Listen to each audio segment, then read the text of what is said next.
Hello, world, and welcome back to TartleCast. When we talk about the interconnected nature of things, there's always a big focus on data, right, and transmission of things at light speed. For information, that's all well and good, but what happens when you have to move massive, heavy objects in bulk containers, right, across huge bodies of water, and then trying to keep tabs on that stuff? You know, our world, no matter how much we want to make things, very non-physical and at light speed, we are physically bound. And we brought in a world class specialist, and he's our guest today, Mac Sullivan from NNR Global Logistics, to talk about the fourth industrial evolution and where we see logistics and supply chain headed, even for companies like his own NNR Global Logistics that he's working with, for them as the leader to be the example for how logistics and supply chain companies should adopt, because they tend to have been lagging indicators in the past. So, Mac, please tee us up with how you see logistics and supply chain moving in to be those leading indicators and catching up with where other digital technologies are headed today. Yeah, thanks, Alex. So, I guess the first thing to say is that since the inception of COVID-19, this period kind of 2020 into 2021, digital transformation has, I saw a great graphic. That was a wrecking ball coming through, right? So, I think that has acted as a really good catalyst to set the stage and kind of push logistics in the freight forwarding industry, to kind of recognize some of the weaknesses that we have as an industry. Uh, big companies, small companies alike, right? So it's dramatically increased the importance of digital technology. I read an interesting article this morning, saying that 64% of these respondents from a McKinsey survey said they're 3 times more likely to engage their customers in the logistics industry as they were prior to COVID, right? So you're seeing that that push to a digital format, so which is exciting because it's like you said, it's been needed for a long time, and logistics and shipping is one of the oldest industries in the entire world, right? So Yeah. it's time for some new blood. It's funny. They're so insurance, for instance, slow movers. But if you talk about merchant marines protecting cargo that's moving back and forth, the berthing of objects when they get into port, right? We're talking pen and paper. Like, you get a customs form. These things end up getting scanned into a computer. Do these things in fact check out? How much, in terms of human involvement, is actually in the process of when a cargo carrier comes into port? I don't care if they're bringing, natural gas or coal or whatever it might be, or cars for a roll on, roll off. Is there a huge human element that's in this? I see the cranes move, but I'm typically not seeing people on the ground or the process of the paperwork and tracking these objects. What does that look like? Yeah. So it's interesting. I was talking to a Wharton MBA student this morning, and he's doing an internship for a large Indian consulting company, and he has the topic of 5G. And I said, 5G is too far out for us, right? We're Hmm. focused on more third industrial revolution technologies, and that is the internet, right? That is actually the digital uh, communication of information. So when you ask that question, it's roughly 12 to 15 different parties are communicating on that documentation as the cargo goes from one origin to another, right? So Right. obviously that number can be smaller, but also can get much larger depending on the complexity of the supply chain. And yeah, so when we decided to write this book, um, we have all these different fourth industrial revolution technologies that we could look at, right? Autonomous vehicles, AR, um, 3D printing, etc. However, one of the ones that stuck out to me was RPA, right? Robotic process automation, Correct. and that removing that manual, repetitive, rote tasks from all the different white collar workers that we have, right? So the the automation of the physical part is pretty pretty sophisticated, right? You see the Amazon drones and the nice warehouses. However, the back end, the office workers that we have in our different offices, tons, and they're still doing things very manually, taking a document and just keying it in. So Yeah.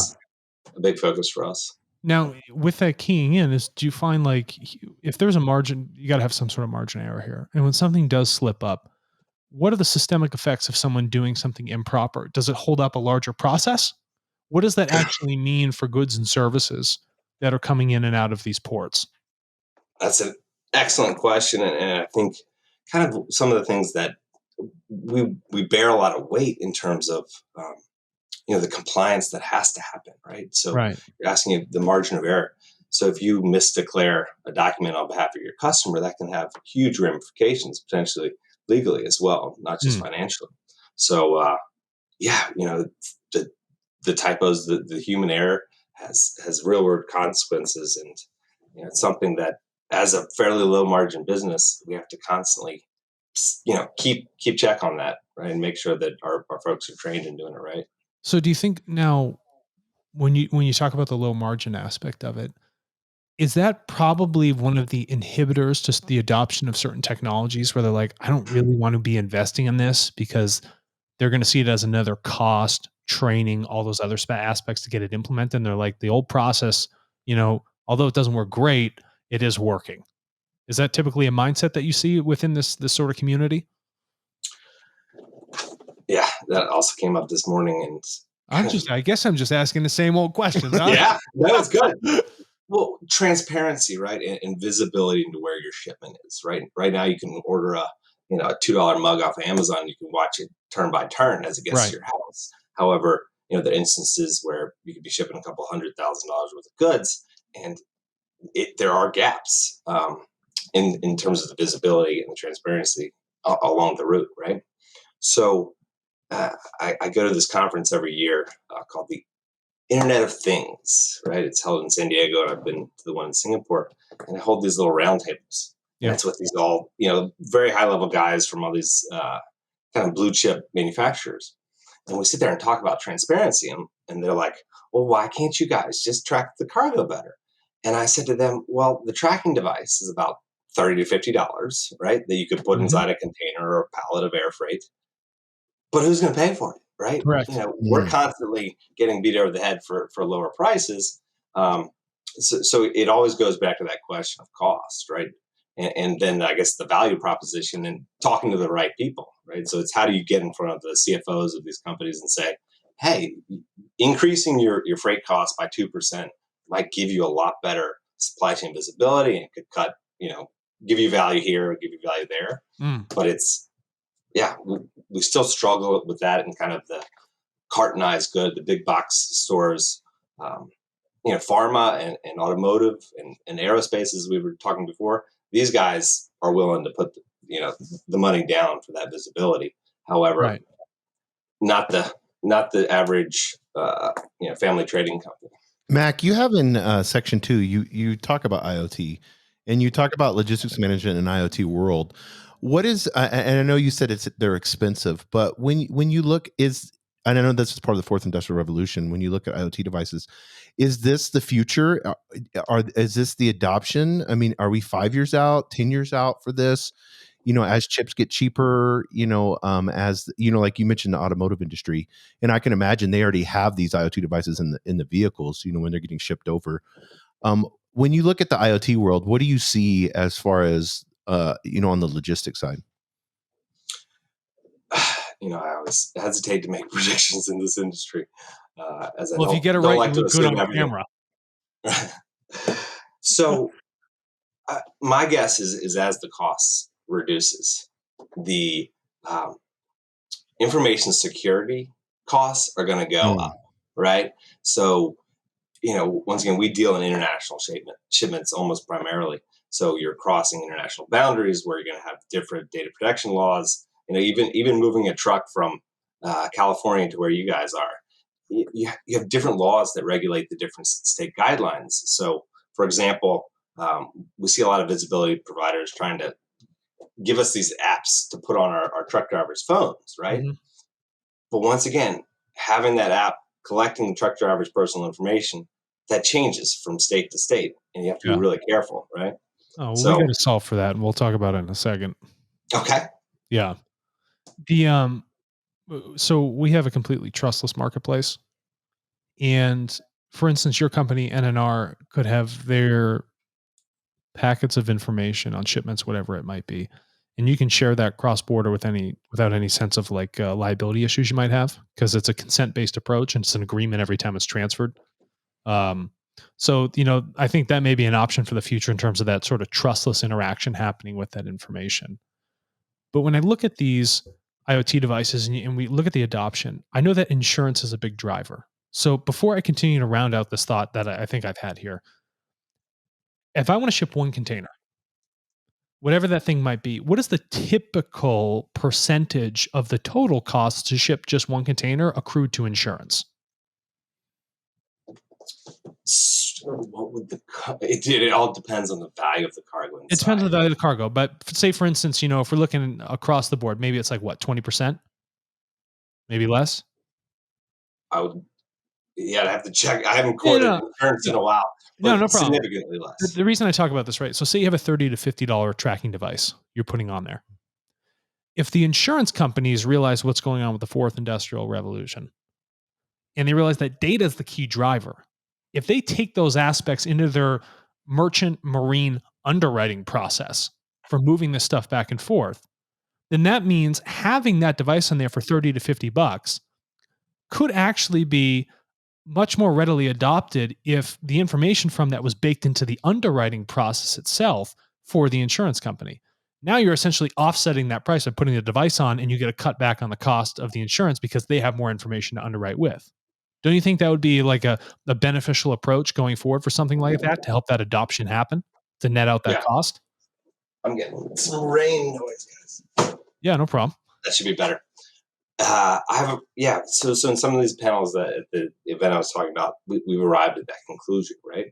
But once again, you're talking at a pretty sophisticated level when you got to remember some logistics managers and some logistics salespeople, they might not be able to conceptualize what you're talking about, Okay. right? So, we're still, for the more sophisticated logistics companies or shippers, those are considerations that they take into account, right? Is Um, education the problem, or Education, it's interesting that I don't know if you guys saw the thing with the Suez Canal, right? Yeah, The we ship did. got stuck.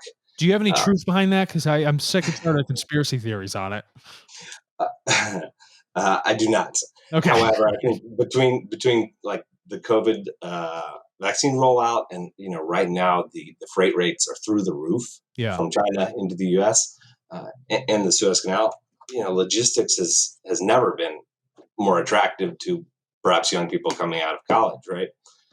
I still struggle to get people to even come do internships, right? Because we're fighting against the tech guys, the finance guys, the legal Mm. guys. Yeah. So is talent the issue? I would say 100%. And that's kind of why did I write the book? Why do I come talk to you guys? Is we're always trying to attract smarter, more innovative, intrepid investigators. but Is I mean, what Yeah. this is the future. I mean, for I don't instance, think they. there's memes going around about yesterday I saw when a guy found like an old 1970s Porsche Yeah. in a barn that was dust, and he goes, I found the perfect find. And he goes, there was two pieces of plywood. So he like missed past the Porsche. Yeah. Yeah. Like plywood's gone up. I mean, and then look at food scarcity, what's happened globally, because of COVID. So I mean, we can literally transform the world if we get this right, especially on the logistics side of things. Yeah. Yeah.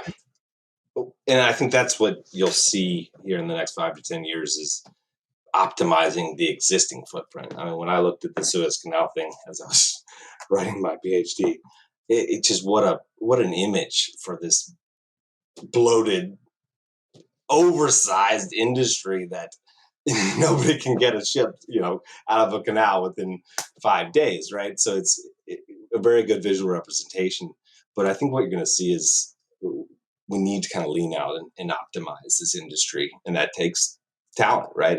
Technology is not going to help fix that. It's good old fashioned elbow grease, and some of the things we do in my team is we do a lot of process mining. We look at what is our existing process today, and we kind of map it out, and then we start to look at optimization opportunities. So we spend a lot of time, doing that kind of whiteboarding exercises and find that very useful to identify issues and kind of flush out different scenarios. But to your point, it's food scarcity, or just, out here in Dallas, Texas, you walk around the block on Tuesday when the trash guy's coming. I mean, there's perfectly good sofas and tables and all those kind of things just sitting on the curb, right? We're also not, I think we're going to see a growth in the secondhand market, right? To your point of kind of sustainability. So it's one, I think you're going to see the secondhand market really improve as things possibly tighten down.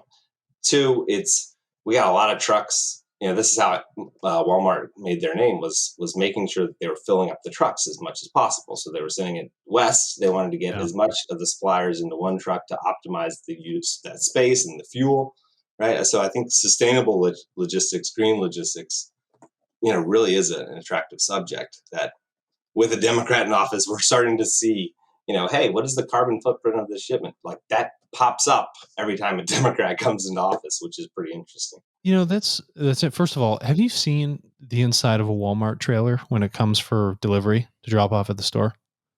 Not recently. I got to tell I you, can it's imagine. freaking chaos. I know this. I've seen them firsthand. They just bombs all the suppliers, just bomb it in there, and it comes like this big mountain of cardboard with all the stuff in it, and you got to like pull it out. And it's just an atrocity. But aside from that point, that little story here, you talk about the secondhand market. I did a lot of research, when I was in university, around shipping in general and looking at the indices of shipping. Because I know that everyone says, in America, if the truckers stop driving, America stops. Well, the truckers don't drive if the ships don't show up. If we're talking about the movement of these goods back and forth across international borders, that's really dependent on ships. And if you think about the aspects of it, these ships are huge, they're heavy, they're essentially limited by speed and weather, okay, and also processing in the ports. There's so many bottlenecks that can possibly happen within this. Just for your own company and what you've seen, what is really within your power to change, that sits outside of the natural limitations of like a canal, for instance, which can only let through certain amount of ships at any given time? What is it within your power you do at NNR Global Logistics that are solving things that increase your efficiencies, that will hopefully have a nice trickle down effect or reduce any sort of liability when you do come face to things you can't control? Yeah, exactly. And I think that's where we as a company shine, right? We have competitors that call their customers by their account number, right? Yeah. That it's, mistakes and things like the Suez Canal are bound to happen, right? Right. Shit happens. I don't know Yeah. if you Shit happens. swear. That's like, no, you can Shit swear on happens, this all right? you want, but be my guest. Yeah. Yeah. And it's the ability to, kind of pull back and say, okay, we were supposed to get on this container ship from, middle of China to Dallas, for example, right?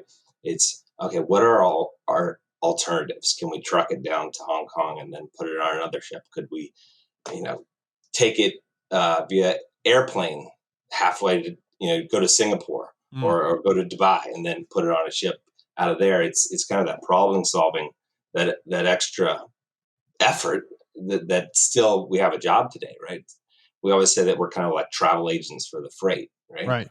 When do you need a travel agent these days? Well, during COVID, I called quite a few to try to get my father-in-law back to China because Right. it's so difficult booking the flights and coordinating all the different um, customs information, right? So it's, those scenarios provide us as freight forwarders a job, and something at NNR that we pride ourselves on, that ability to really get involved and come up with solutions. What do you see as far as machine learning? If talent is talent an issue, and I know this would probably be years out, but this is fourth industrial revolution stuff. But would that solve the problem, especially when it comes to efficiency? Well, in this space of transportation and logistics, we have Alibaba and Amazon, Yeah. right? With more PhDs on staff than probably 50 countries put together, right? So I think if there's a solution, those guys are the ones that are going to get there first, because once again, they're upstream enough. They're seeing those supplier shipments kind of being put in those FBA Amazon warehouses where they can start to see that loading plan, right? So once again, it's maximizing and optimizing the space on a truck is something that 100% sophisticated algorithms can figure out, right? Or potentially calculating the different routing options that it could go. Like I just said, is it train to bus to plane to ship to truck? Right. That's something that machine learning could do very well. Once again, it's my experience in this industry is even at the highest level when we talk about like tenders, right? So rates, yeah, we have a real need for sophisticated algorithms to come up with, okay, what is the rate going to be next year from Tokyo to San Francisco? Is it how many dollars per kilo? And you could look at all these different factors, right? The three of us could sit here and come up with 50 different variables. Let's do it. Let's do it, right? Yeah. Hey, I got the time. No, I know. I hear that. And when, speaking of tenders and stuff like that and all the changes with machine learning, everything sounds great. Everybody loves buzzwords and they talk about it all the time at the roundtables. We like things that are fundamental, actionable things. And I think the way you wrote it was what's hype and what's a realistic solution. What looks like hype to you right now and what looks like something realistically that can be done today? Yeah, it's a great question. So, what I'm seeing in terms of machine learning, for example, 2 years ago, I did an exhaustive search looking at OCR vendors, right? Mhm. Optical character recognition, trying to find, a way to take a document, scan it, and extract the data. We were seeing really high prices per document, in the $2 to $3 to $4 range. We're No seeing way. that price Yeah. drop, and the sophistication of those algorithms really kind of get to a point where we can use it kind of off the shelf, right? So I see OCR as a very prime case for sophisticated technology being used in the next 6-18 months. Yep. RPA, my experience with RPA, you still have to have somebody that knows what they're doing unless you want to hire a pretty expensive consultant, right? There are companies like UiPath that do a pretty good job of providing an intuitive platform to kind of go and train the bot, where to click here, input here, click there. However, it still takes some time to wrap your head around. We're seeing the growth of these digital adoption platforms, right? So one of the things that does plague us is training and kind of upskilling our folks. So we're seeing these nice kind of, they sit on top of your software and they say, okay, to start a new shipment, click here. Okay, next step, go here. So, and they can actually map out the process and copy what you click. So it's doing a little bit of that RPA, and it's also creating training materials for the humans to come and be onboarded using that as well, right? So digital adoption platforms we see on the rise. In terms of hype, I think we're still pretty far from autonomous vehicles. From what I've heard, friends in that space, the regulations at the state level, I think aren't quite there yet. One of the things in my dissertation to look at is, in order for governments to be able to create policies to sit on top of these different technologies, they got to have some smart people to look at them and come Right. up with the rules. And I haven't seen too much of that yet either. Autonomous vehicles, I'd say, is a little while out. Also, that's the number one job in America. I don't know if you knew that. It's truck driver, right? So that would be a pretty big shift in the labor market, although there's a huge shortage. So, I think there is a demand. IoT is all around us. I mean, I think we're seeing that in one form today, right? Like I said, the truck driver using his cell phone as a sensor, that exists and is being utilized today. Are there more applications? 100%, right? 3D printing, I just have not seen the adoption of that really take off. So one of the things we talk about in the book is kind of the cost of the material hasn't really come around. Yeah, I don't know if What that was about a sufficient blockchain? blockchain. I know you Yeah. talk about that in chapter 6 of your book. So yeah, we had some contributors write in about blockchain. Blockchain to me is, so when you talk about a trustless platform, Mm-hmm. I've never, and I've probably done, I don't know, 60 to 100 hours of research about supply chain and logistics related blockchain projects. I've yet to see a actual mock-up, even a mock-up Mm. of a smart contract. What does it Oh, look like? well, hey, if you really want one, I don't really want to share a ton of IP with everybody on the air right now, but I'd love to walk you through how we created something that has absolutely zero fee with instantaneous processing, and it can be applied to many, many different types of technologies. I'll show you how the whole smart contract works. So once again, I know enough about the technology to know that the value is there. Once again, until we have these tangible, teachable Mm-hmm. tools, that's where I think blockchain is kind of still churning and still waiting its turn in terms of mass adoption.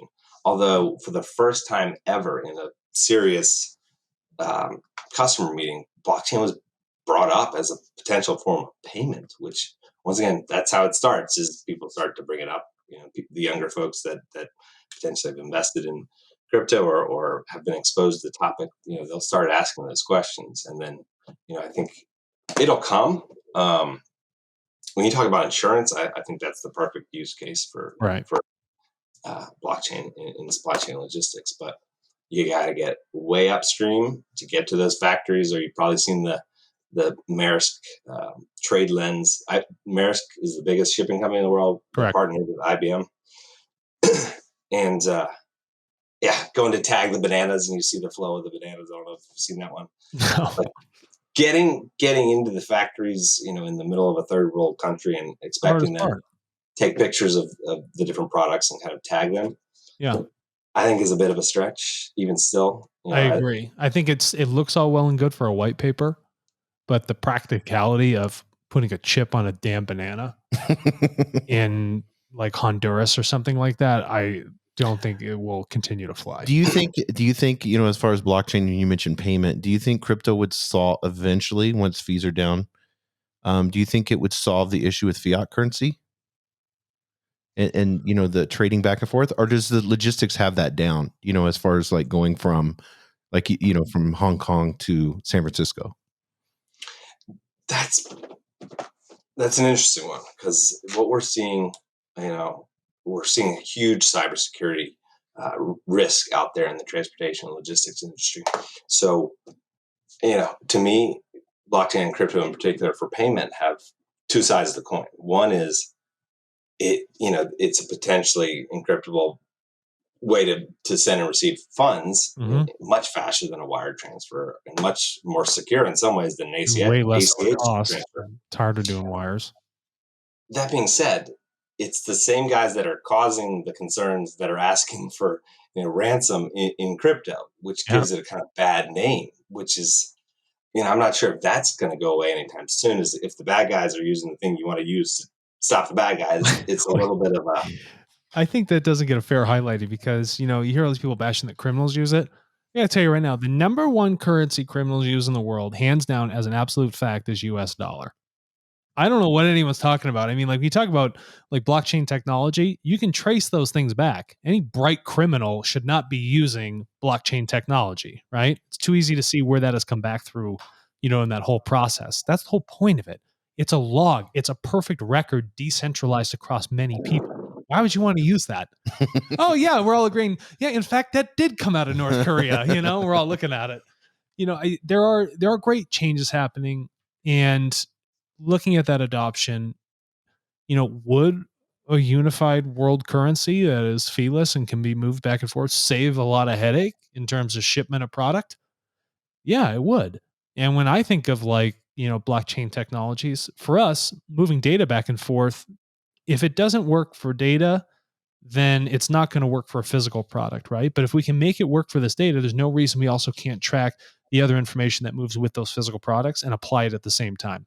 Both in our eyes as an asset, right? So the movement of those things and actually capturing that information, finding out, the genesis of where it came from, the provenance of that actual cargo container. I think this sort of thing is actually very important and would decrease a lot of those costs naturally, because when we talk about blockchain, it's an adoption of everybody coming in to help verify the network rather than say, okay, it's Maersk's job to verify this.